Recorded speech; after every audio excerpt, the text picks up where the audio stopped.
When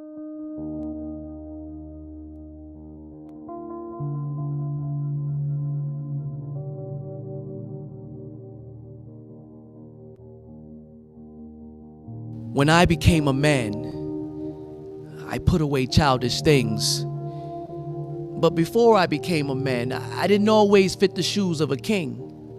I was a child trying to find his way. And the toys I played with kept my eyes occupied and left my mind in a lustful, boyish frenzy. And my playmates had long legs, short skirts, and soft skin, and they cared enough to lie down and wallow with me often. Jezebel turned out to be my very best friend. I'd look in her eyes before ever seeing the sunrise, every time I paid her a visit and slept in. Before I became a man, I saw how God made Adam from dust. So likewise, I tried to make love out of lust. I didn't know any better. I was taught by example, let your mouth spit game, but never let your heart say much.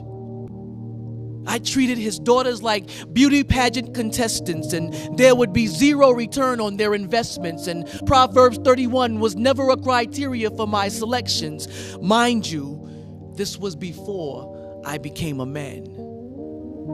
This was about the time that I took notes from a father figure who really didn't know how to be a father. Go figure. About the time that mom was a punching bag because he was too afraid to take his frustrations out on the world instead by simply enduring affliction. Yet, during addiction, he could go 12 rounds against the most violent screams of, "Stop! Stop!"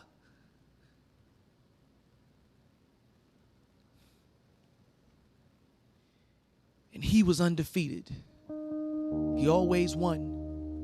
And I would stand in plain sight, hoping Daddy sees. Because all I could say at the time was, "Daddy, please." Mom didn't deserve what she got just because she didn't satisfy Daddy's needs. Before I became a man, I would unlock Daddy's curse, free myself, and throw away Daddy's keys. I allowed anger to set up a construction company inside. And bitterness never rested. It left no time wasted. And whether Daddy loved me or not, all I could regurgitate was hatred. I became allergic to showing any form of compassion. Before I became a man, I was much shorter. Not just in height, but in spiritual insight. Because I never had a picture, nor did Pixar ever have a film to show me what God's man really looked like. But when I became a man, I learned how to love God right back. And even though I'm good at falling short of the glory, I reflect on my story, and through my praise, I'll self-publish a testimony. When I became a man, I learned how to cry. Because I'm not ashamed of my tears, neither will my fears muffle the groaning in my spirit.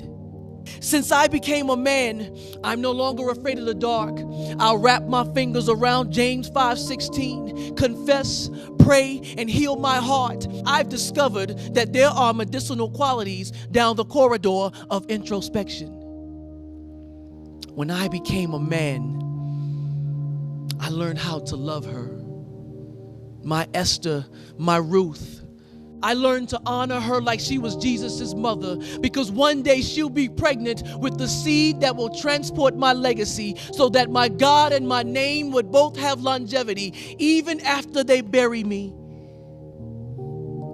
I couldn't love her before because I wasn't able. My insecurities and my perfectionism had me looking at the next best player checking in at the scorer's table. How could I possibly be her covering as an umbrella with holes in it? But I learned to love her like I oughta, because I want him to be my father and my father-in-law, since that's his daughter. When I became a man, I learned to love my brother. I'll share my heart, my hug, and my hallelujah. Because a hug and a hallelujah without my heart leaves room for his spirit to respond, "I never knew you." I became a man so that until he became a man, he can see and name a man. who picked up the gospel, who picked up the gospel, who picked up the gospel, who picked up the gospel, who picked up the gospel and put the toys away